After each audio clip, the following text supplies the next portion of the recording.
I still remember the exact moment. Everything changed. 2 years with Stephanie, countless memories, plans for our future. We had weathered job changes, family drama, and even a brief period of long distance. But nothing prepared me for that text message glowing on my phone screen as I arranged the final touches for our anniversary dinner. 8 simple words that shattered everything. I'm pregnant, but it's not yours. My hands trembled, but my voice remained steady as I typed back. Congratulations to the father, then. Before I tell you what happened next, let me know where you're watching from. Drop a comment below, and hit that like button if you've ever had to make a tough decision that changed everything. And subscribe if you want to hear more real stories about overcoming betrayal and finding strength when you least expect it. To understand why this betrayal cut so deep, I need to take you back to the beginning. My name is Brett, 32 years old, working as a civil engineer in Boston. Before Stephanie, my life was pretty straightforward. I divided my time between challenging projects at work and my two passions, restoring classic cars and weekend hiking trips. My friends always described me as reliable, the guy who followed through on promises and valued honesty above all else. I met Stephanie at a local classic car exhibition 3 years ago. I was showcasing my restored 1967 Mustang, and she approached with genuine questions about the restoration process. Unlike most people who just admired the shiny exterior, she wanted to know about the engine work and the challenges I faced. Her authentic curiosity caught my attention immediately. Our first date was at a small coffee shop downtown. What was meant to be a quick coffee turned into a 5-hour conversation. We discovered shared interests in true crime podcasts, Italian cooking, and a mutual dream of visiting every national park in the country. There was an immediate connection, a sense of familiarity that usually takes months to develop. "You know you're different from other men I've dated," she said that first night. "You actually listen, instead of just waiting for your turn to speak." That comment stuck with me because I did listen. When she talked about her ambitions in the PR world, I was genuinely interested. When she shared stories about her difficult relationship with her mother, I offered support without judgment. Our connection felt effortless and authentic, in a way I had never experienced before. Our relationship progressed quickly but naturally. 3 months in, we took a weekend trip to coastal Maine, walking hand in hand along rocky beaches and staying in a small bed and breakfast where the owner mistook us for newlyweds. By our 6-month anniversary, we had fallen into comfortable routines, cooking elaborate Italian meals together every Sunday, training for a charity marathon, and planning future adventures. Stephanie moved in with me after 10 months together. She brought warmth to my previously minimalist apartment, adding plants, colorful throw pillows, and framed photos of our adventures. She was beautiful, with dark curly hair, bright blue eyes that crinkled when she laughed, and a sharp wit that kept me on my toes. As a PR specialist for a marketing firm, she was skilled at communication and building relationships, traits that seemed to strengthen our connection. Looking back, the warning signs started appearing around the 18-month mark. Stephanie began mentioning a colleague named Alex, more frequently describing him as brilliant and misunderstood by others in the office. She started working late on a big project that somehow always involved Alex. Her phone became a constant companion, and I noticed how she angled the screen away whenever I entered the room. "Just work stuff," she would say with a smile that didn't quite reach her eyes. Other changes followed. She changed her phone password, claiming her company had implemented new security protocols. She started declining invitations to my family gatherings, citing work deadlines that couldn't be moved. Her wardrobe evolved, featuring more sophisticated office attire, and she suddenly developed an interest in fitness, joining a gym near her workplace rather than the one in our neighborhood. I ignored these red flags because I wanted to believe in us. I rationalized her behavior as career ambition, supporting her dedication to work even when it meant less time together. I trusted her completely, never once checking her phone or questioning her late nights at the office. Instead, I focused on planning our 2-year anniversary, hoping to remind her of the strong foundation we had built together. I had purchased a silver bracelet engraved with the date we met hidden inside my sock drawer for weeks. I planned to cook her favorite Italian meal, open an expensive bottle of wine I had been saving, and present the bracelet as a symbol of our journey together. Little did I know that my carefully laid plans would crumble with a single text message. The day everything changed started normally enough. It was a Friday, and I had taken the afternoon off work to prepare our anniversary dinner. I cleaned the apartment, bought fresh flowers for the table, and started preparing the homemade pasta Stephanie loved so much. Everything was falling into place for what I hoped would be a memorable evening. At exactly 4:37 inches the afternoon, my phone chimed with her message. I was elbow deep in flour, making pasta from scratch, and almost ignored it. Something made me rinse my hands and check the screen. What I read stopped my world from turning. The full text read, "Brett, we need to talk. I'm pregnant. But it's not yours. It's Alex's from work. I've been seeing him for the past 4 months. I'm sorry you had to find out this way." I stared at those words, reading them over and over my hands, shaking so badly, I nearly dropped my phone. The message was so clinical, so detached, like she was informing me about a change in dinner plans rather than destroying our entire relationship. The exclamation point after "I'm pregnant" felt especially cruel, a celebration of the very thing that was breaking my heart. For several minutes I couldn't move. I stood frozen in my kitchen, surrounded by the ingredients for a celebration dinner that would never happen. The sauce simmered on the stove, filling the apartment with a rich aroma that suddenly made me nauseated. The bottle of wine I had splurged on sat unopened on the counter, its presence now mocking me. My emotions cycled rapidly. First came shock, pure and overwhelming. Then pain so acute it felt physical, like someone had reached into my chest and crushed my heart in their fist. Anger followed, hot and all-consuming. I imagined throwing my phone against the wall, packing her things, changing the locks. But strangely, all these intense feelings gave way to an eerie calm that surprised even me. In that stillness I found clarity. I sat at our dining table, already set for the anniversary dinner, and thought about the last 6 months. The late nights at work, the password-protected phone, the mysterious weekend conference that had no social media coverage, the decreasing physical intimacy. All the pieces of the puzzle clicked into place, creating a picture of betrayal I had been too trusting to see. After 30 minutes of sitting motionless, I picked up my phone and typed 7 words. Congratulations to the father, then. No anger, no pleading, no questions, just acknowledgement and finality. Then I blocked her number, deleted our photos from my phone, and removed her from all my social media accounts. It wasn't an emotional decision, but a necessary amputation to prevent further infection. Next, I moved methodically through our shared spaces. I transferred my portion of our joint savings account to my personal account. I gathered her belongings into neat piles ready to be packed. I canceled the dinner reservation I had made as a backup plan in case my home cooking went awry. Each action was performed with mechanical precision, as if following a checklist for disaster management. While sorting through papers in our home office, I discovered something that turned my controlled response into genuine anger. In our shared laptop, I found hotel receipts and messages between Stephanie and Alex that dated back 7 months, not the 4 she had claimed in her text.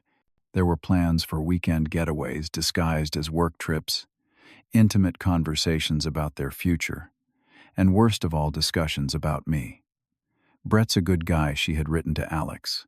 "I feel awful doing this to him, but when I'm with you, nothing else matters." That discovery was like a second betrayal. Not only had the affair been going on longer than admitted, but I had been reduced to an inconvenient obstacle in their relationship, someone to feel vaguely sorry for while they planned rendezvous behind my back. The calculated deception was far worse than a momentary lapse in judgment would have been. I closed the laptop and sat in the growing darkness of our apartment. The pasta sauce had burned while I was distracted, filling the kitchen with acrid smoke that seemed fitting for the occasion. I turned off the stove, opened the windows, and sat on the balcony, watching the city lights come alive as my world continued to crumble in slow motion. Over the next few days, I operated on autopilot, fueled by a strange combination of emotional numbness and fierce determination. My first priority was gathering information about the man who had helped destroy my relationship. Through mutual friends and some basic social media research, I learned that Alex was a marketing manager at Stephanie's firm 3 years older than me, with a reputation as a charmer and office flirt. Most surprising was the discovery that he was engaged to his college girlfriend of 8 years. The knowledge that Alex was not only involved with my girlfriend but also cheating on his fiancée added another layer of disgust to the situation. After some debate, I decided to send him a message he wouldn't forget. I wasn't interested in a confrontation or physical altercation, but I wanted consequences for both participants in this betrayal. I purchased a sympathy card from the local drugstore, the kind with subdued colors and flowing script meant for expressing condolences after a loss. Inside, I wrote a simple message: "Condolences on your new responsibility. Parenthood is expensive, especially when combined with potential legal fees from a broken engagement. Enclosed is information your fiancée might find relevant to her future planning. Wishing you clarity in these challenging times." I enclosed printed copies of the hotel receipts and select message exchanges between Alex and Stephanie, highlighting the timeline that proved their affair had been ongoing while he was actively planning a wedding with another woman. I mailed this package to his workplace, ensuring it would arrive during a business day. Stephanie's reaction came swiftly. Though I had blocked her phone number, she began calling from unknown numbers. When I refused to answer, she enlisted our mutual friends as messengers. My phone filled with texts from concerned friends asking me to call Stephanie, saying she was distraught and needed to speak with me urgently. Jason, my closest friend, called with an update that surprised even me. "Brettman, Stephanie is absolutely frantic trying to reach you. She says there's been a huge misunderstanding." "What part is misunderstood?" I asked, my voice steady. "The pregnancy or the 4-month affair that was actually 7 months. She's claiming she's not actually pregnant." Jason replied awkwardly. "She says she made a mistake and needs to explain." This new information didn't change anything for me. Whether she was pregnant or not, the betrayal remained the same. The lie about pregnancy just added another layer of manipulation to an already toxic situation. I asked Jason and all my other friends to respect my decision to cut contact with Stephanie, explaining that I needed space to process what had happened. 3 days after I sent the card to Alex, I received a call from a number I didn't recognize. Against my better judgment, I answered. "Is this Brett?" The male voice was tense. "This is Alex Davis. I think we need to talk." I remained silent, waiting for him to continue. "Look, I understand you're angry, and you have every right to be. But involving my fiancée was crossing a line." "Interesting perspective," I replied coolly. "Was sleeping with my girlfriend while planning your wedding also crossing a line, or does your moral compass only point in one direction?" He sighed heavily. "My fiancée found your card and the evidence. She's called off the engagement and kicked me out of our apartment. My whole life is falling apart." "That sounds like the natural consequence of your actions," I said, feeling no sympathy. "Did Stephanie put you up to this call?" "No," he admitted. "She doesn't know I'm calling. She's been a mess since you blocked her. She told me she lied about being pregnant. She was just trying to find a way to end things with you." The absurdity of his statement actually made me laugh. "By claiming she was carrying your child, that's her idea of a clean break." "She panicked, Alex," said, his voice dropping. "We both made mistakes, but now everything's ruined for everyone. Can't we figure something out?" "There's nothing to figure out," I replied. "My relationship is over. Your engagement is over. These are the consequences of choices you both made repeatedly over 7 months. I suggest you focus on rebuilding your own life rather than trying to manage mine." I ended the call and blocked his number, feeling no satisfaction from his misfortune but also no responsibility for it. The life I had planned with Stephanie was gone, but I was beginning to see that as a narrow escape rather than a tragic loss. A week passed with no direct contact, though I heard through friends that Stephanie was still desperate to explain herself. Then, on a rainy Tuesday evening, there was a knock at my door. I knew before opening it who would be standing there. Stephanie stood in the hallway, soaked from the rain mascara streaking down her face. She looked smaller, somehow vulnerable in a way that once would have triggered my protective instincts. Now it just seemed like another performance. 5 minutes, she said, her voice catching. Please, Brett, just give me 5 minutes. Against my better judgment, I stepped aside to let her in. She entered but remained standing awkwardly. By the door, water dripping onto the hardwood floor. I had refinished when we first moved in together. I lied, she said immediately, her words tumbling out. I'm not pregnant. I was never pregnant. I know, I replied, maintaining my distance. Alex told me.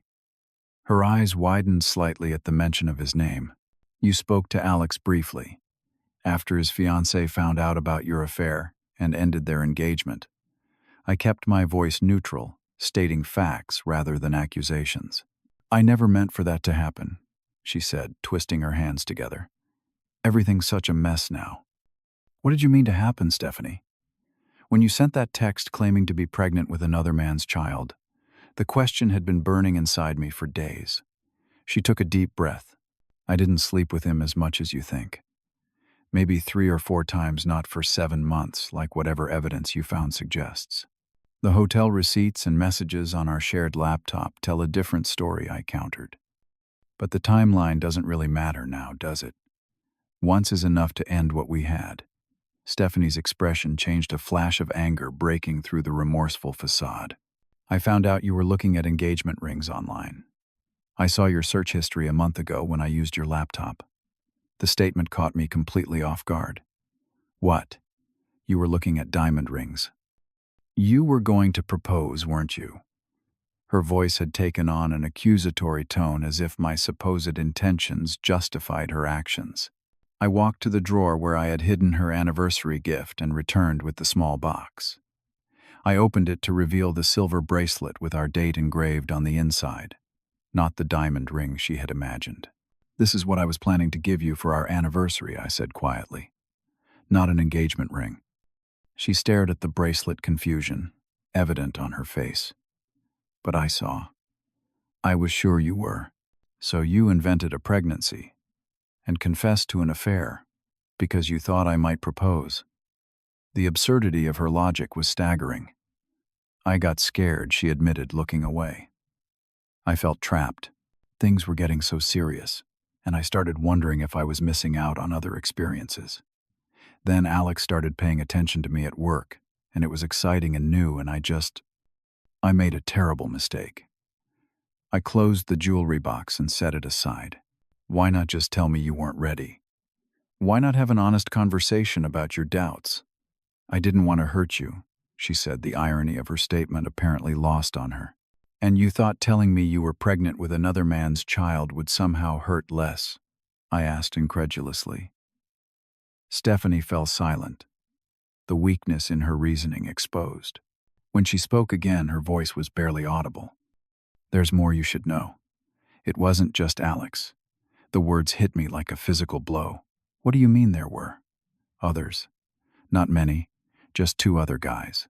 One night stands mostly. It didn't mean anything. She spoke quickly, as if the speed of her confession might diminish its impact. I felt like I had been stabbed repeatedly, each new revelation twisting the knife deeper. Yet somehow I maintained my composure, my voice eerily calm when I finally responded. You know what bothers me most? Not the cheating itself, though that's bad enough. It's that I never gave you a reason to lie. If you were unhappy, you could have talked to me. If you wanted to see other people, you could have broken up with me. Instead, you chose deception at every turn. You're too perfect. Brett, she said, an edge creeping into her voice. Always so honest, so dependable. It made me feel inadequate, like I could never measure up. I recognized the deflection for what it was, an attempt to shift blame onto me for her choices. That's not a reason, Stephanie. That's an excuse.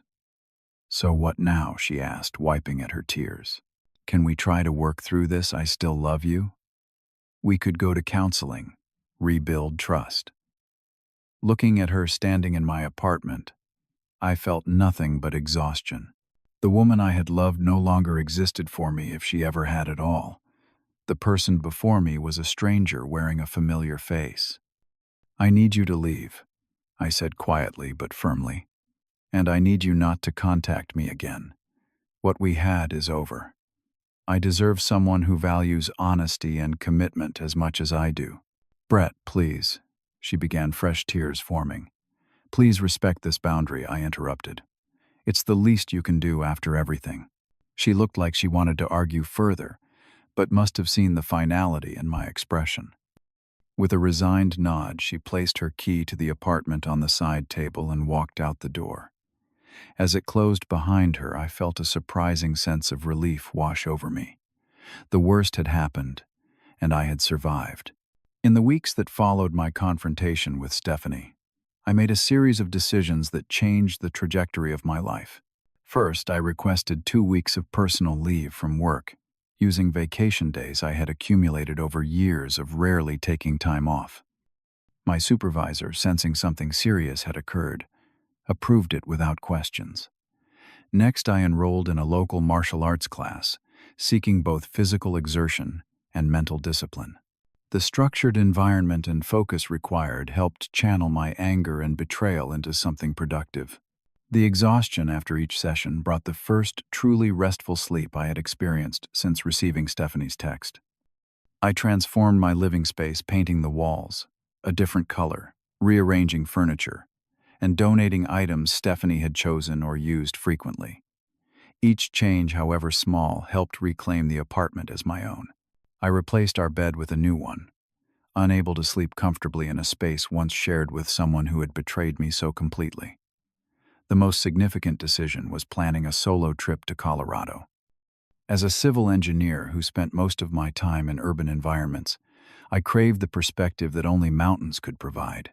I researched hiking trails, photography spots, and small towns far from tourist crowds, creating an itinerary focused on solitude and natural beauty. Before departing, I took 2 important steps toward healing. First, I scheduled an appointment with a therapist specializing in relationship trauma. During our initial session, she explained that betrayal of this magnitude often causes symptoms similar to post-traumatic stress disorder, normalizing my feelings of disorientation and hypervigilance. "What you're experiencing is a normal response to an abnormal situation," she assured me. "The fact that you're seeking help instead of spiraling into destructive behavior shows remarkable emotional intelligence." The second step was joining a support group for people who had experienced infidelity. Initially skeptical about sharing my story with strangers, I found unexpected comfort in the universality of certain experiences and emotions. An older man named Richard became something of a mentor to me, having rebuilt his life after a similar betrayal 20 years earlier. "The mistake most people make," Richard told me over coffee, "is thinking that forgiveness means reconciliation. It doesn't. Forgiveness is something you do for yourself to release the poison of resentment. It doesn't mean you welcome that person back into your life." I also began keeping a journal documenting my thoughts and feelings as I processed what had happened. Writing became therapeutic, allowing me to externalize painful emotions rather than letting them fester internally. Some entries were angry rants, others calm reflections, but each helped clarify my thinking about the relationship and its end. During this period, I reconnected with friends who had drifted away during my relationship with Stephanie. Looking back, I realized how gradually she had isolated me from my support network, subtly discouraging friendships that didn't include her. Rebuilding these connections provided both distraction and perspective, reminding me of who I was before Stephanie entered my life. Not everything was smooth sailing. Through mutual acquaintances, I learned that Stephanie was sharing her version of events, portraying me as controlling and emotionally distant. Some believed her narrative, creating awkward encounters when I ran into former friends who now viewed me with suspicion. Rather than defending myself or counterattacking, I chose to let my actions speak for themselves, focusing on healing rather than reputation management. The morning of my departure for Colorado, I loaded my car with camping gear, hiking equipment, and the new camera I had purchased to document my journey. As I pulled away from my apartment building, I caught a glimpse of a familiar figure waiting near the entrance. Whether Stephanie had come to make one last appeal or simply to witness my departure, I didn't slow down to find out. My focus was entirely on the road ahead and the mountains waiting to receive me. My Colorado journey lasted exactly 18 days. I traversed 6 major hiking trails, stayed in 4 different mountain towns, and captured over 2,000 photographs. But the statistics fail to capture the transformative nature of the experience. In Estes Park, I met Jake, a 72-year-old retired forest ranger, who taught me to identify bird species by their calls. In Crested Butte, I stayed at a family-run inn where the owners had rebuilt their lives after losing everything in a wildfire. In Telluride, I photographed the stars with a group of amateur astronomers who shared their stories of personal reinvention. Each encounter offered exactly the perspective I needed. Jake spoke about the resilience of nature after devastation, how forests regenerate stronger after fire. The innkeepers in Crested Butte demonstrated how loss, while painful, sometimes clears space for new beginnings. The astronomers in Telluride reminded me that even in darkness, beauty and light can be found if you know where to look. The physical challenges of hiking at high altitude provided their own form of therapy. Pushing my body to its limits left little energy for rumination. Reaching summits after grueling climbs offered tangible victories when my personal life felt defined by failure. The vastness of the landscape put my problems into perspective, reminding me that even the deepest wounds heal with time. Nights were initially the hardest. Alone in my tent, or in sparse motel rooms, memories and questions would surface. Why wasn't I enough? How had I missed the signs? Could I ever trust again? I used these quiet hours to write in my journal, sometimes filling pages with questions that had no answers. Other times documenting small moments of peace or beauty I had experienced that day. Physically, I changed too. The combination of mountain air, physical exertion, and simple, healthy meals transformed me. My body grew stronger, my mind clearer. I slept deeply for the first time in months, exhausted from hiking rather than emotional turmoil. When I video called friends back home, they commented on how different I looked, not just physically, but in my demeanor. The most significant change, however, was in my perspective. I began to recognize the warning signs I had ignored in my relationship with Stephanie, the inconsistencies in her stories, her defensiveness, when questioned, her subtle undermining of my self-confidence. I wasn't naive or stupid for missing these. I was simply a person who chose to trust someone who didn't deserve it. More importantly, I learned to forgive myself for that trust. Trusting others wasn't a weakness to be eliminated, but a strength to be protected through better discernment. The problem wasn't my capacity for trust, but my failure to establish and maintain healthy boundaries. On my final day in Colorado, I hiked to a remote alpine lake at sunrise. The water was perfectly still, mirroring the surrounding peaks with such precision it was hard to tell where mountains ended and reflections began. I sat by the shore for hours, watching the changing light transform the landscape, taking photographs, but also simply absorbing the moment. It was there, surrounded by natural beauty and perfect silence, that I finally felt the weight of betrayal begin to lift. Not completely, not permanently, but enough to recognize that Stephanie's actions reflected her character flaws, not my worthiness of love. I was not responsible for her choices, only for how I responded to them and what I carried forward. As I drove back toward Boston, I felt neither dread nor excitement about returning. Instead, I experienced something more valuable: readiness. Whatever awaited me, I was prepared to face it with clearer boundaries, stronger self-knowledge, and the quiet confidence that comes from surviving what once seemed unsurvivable. 1 year after receiving Stephanie's life-altering text message, my world looks entirely different. I learned through mutual friends that she relocated to Chicago, accepting a position with a new firm and apparently starting fresh. The news caused barely a ripple in my rebuilt life. The changes I initiated during those first desperate weeks became permanent improvements. The martial arts classes evolved into a regular practice that grounds me physically and mentally.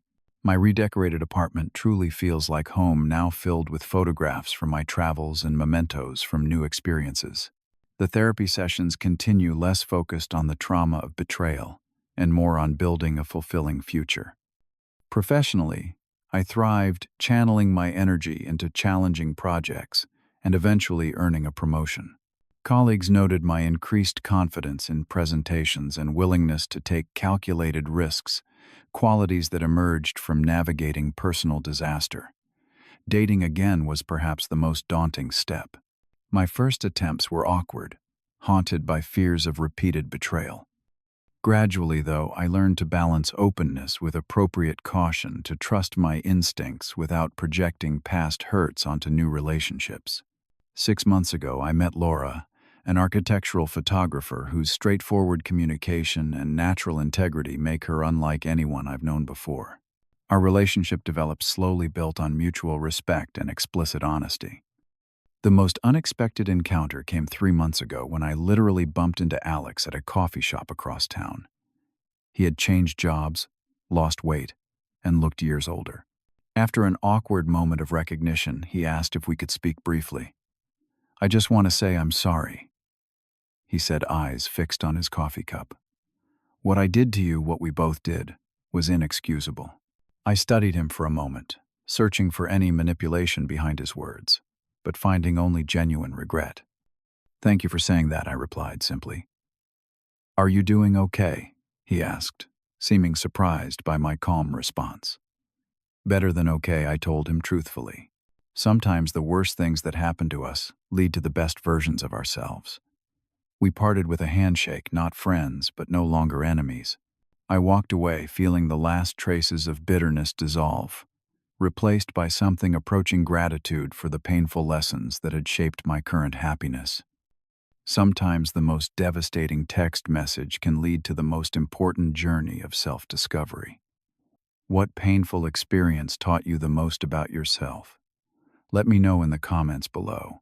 And if this story resonated with you, please hit that like button. Subscribe to hear more authentic stories and share with someone who might need to know they can survive betrayal too. Thank you for listening. And remember, the most beautiful rebuilding often happens after the most complete destruction.